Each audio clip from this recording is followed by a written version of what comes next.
Shri Gurubhyo Namaha. Welcome to our online learning initiative Ekalaiva. Now, let us discuss conditions for constructive and destructive interference. Suppose the displacements of two light waves from two coherent sources S1 and S2 at point P on the observation screen at any time t are given by y is equal to, so let us consider y1, that is displacement. Y1 is equal to a1 sine omega t and y2 is equal to a2 sine omega t plus phi. We know that a1 and a2 are the amplitudes of the two waves and phi is the constant phase difference between the two waves. And you are familiar with superposition principle. So here we are going to apply the superposition principle. So let me recall once again this superposition principle here. When a number of waves traveling through a medium superpose on each other, the resultant displacement at any point at a given instant is equal to the vector sum of the displacements due to the individual waves at that point. So here we are going to find the resultant intensity at point P by the superposition principle. So we can write that the resultant intensity y is equal to y1 plus y2. So a1 sine omega t plus a2 sine omega t plus phi. So y is equal to a1 sine omega t plus, this is sine a plus b formula, okay. So a2 sine omega t cos phi plus a2 cos omega t sin phi. So y is equal to, let us take this sin omega t as a common term. So what will you get here? a1 plus a2 cos phi sin omega t plus a2 sin phi cos omega t. And now we are going to consider, that is, this a1 plus a2 cos phi is equal to a cos theta. Okay. Take this is your equation number 1. Then consider this a2 sin phi is equal to a sin theta. Take this is equation number 2. Then you can write that the expression y is equal to, instead of this a1 plus a2 cos phi, substitute a cos theta. So what will you get here? A cos theta, sorry, a cos theta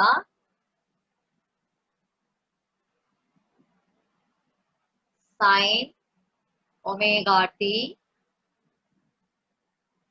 plus A sin theta cos omega t. A sin theta cos omega t. So this can be taken as y is equal to A sin omega t plus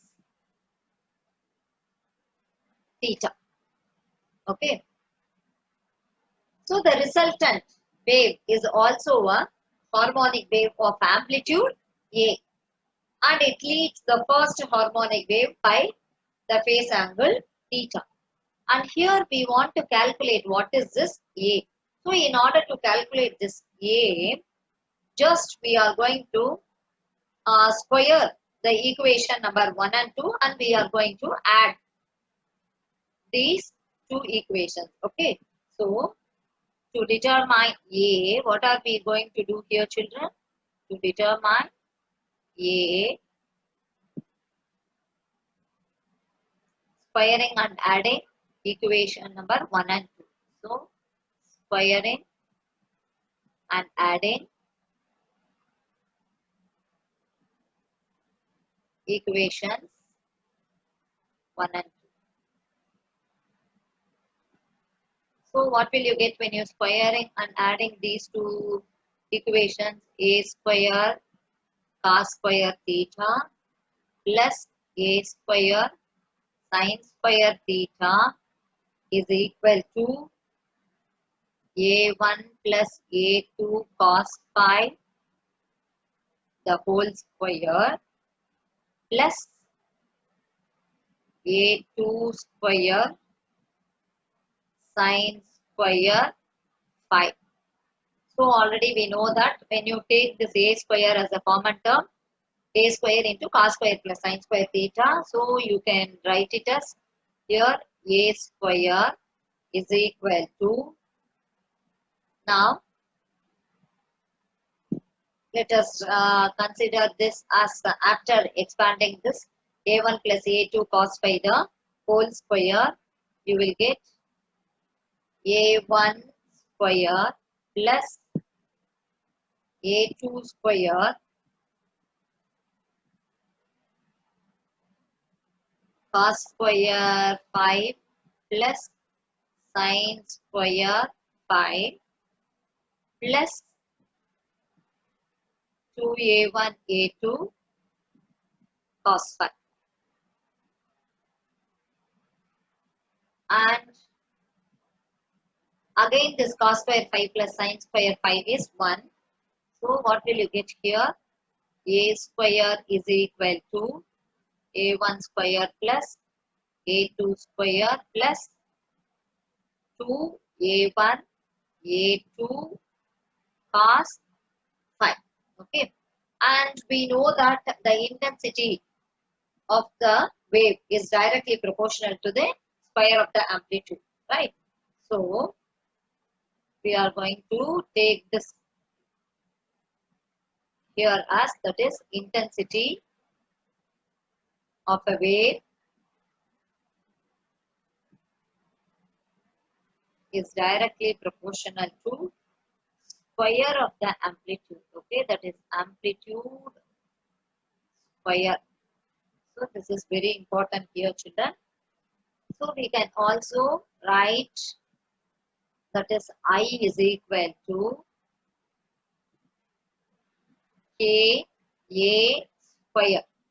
Okay, and I1 is equal to K A1 square, and I2 is equal to K A2 square.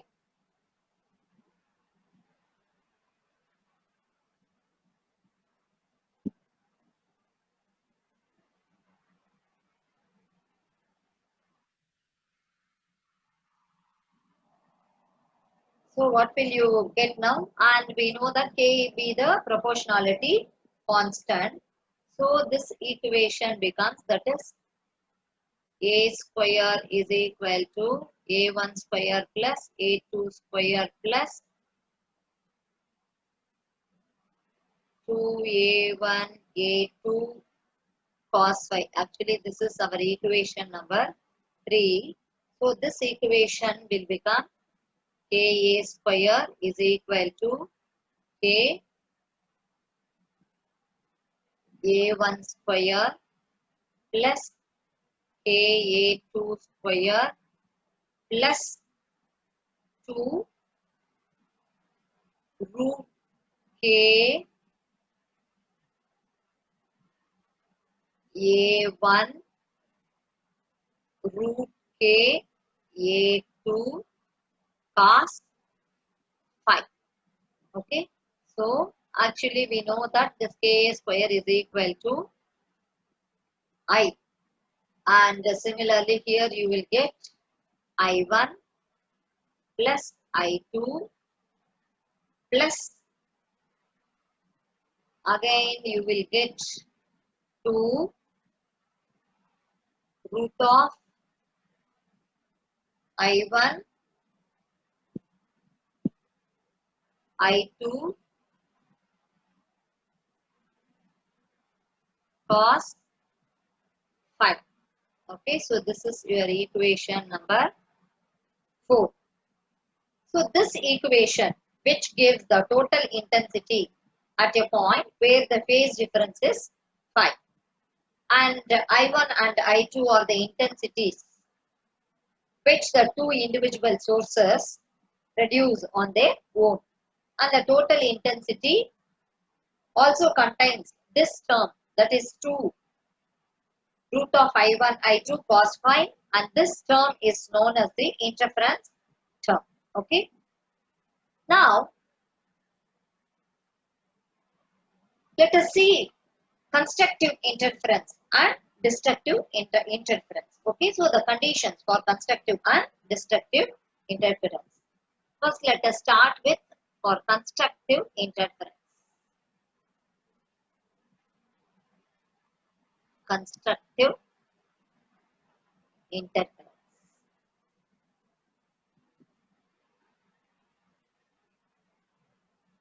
The resultant intensity at the point P will be maximum when cos phi is equal to 1, or else you can write phi is equal to 0, 2 pi, 4 pi, etc. Actually, a phase difference of 2 pi which corresponds to the path difference of lambda. So, I'll write here, if the phase difference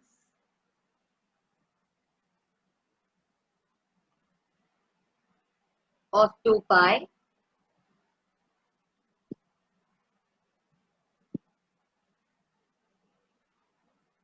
corresponds to a path difference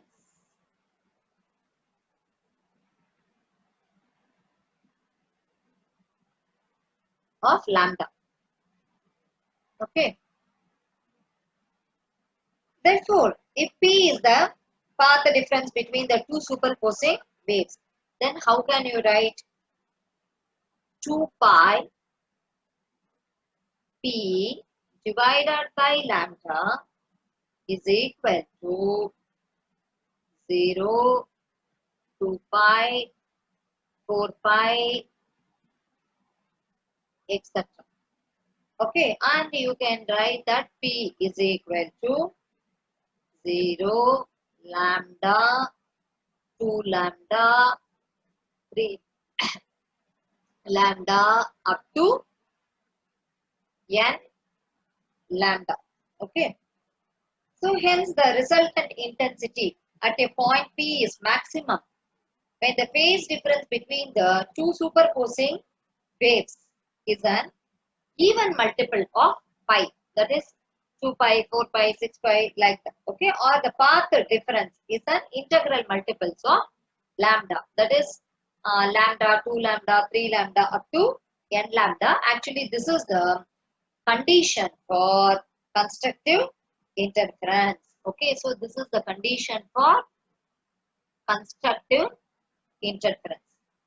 Similarly, let us do for destructive interference also. So for destructive interference, what is the condition? Destructive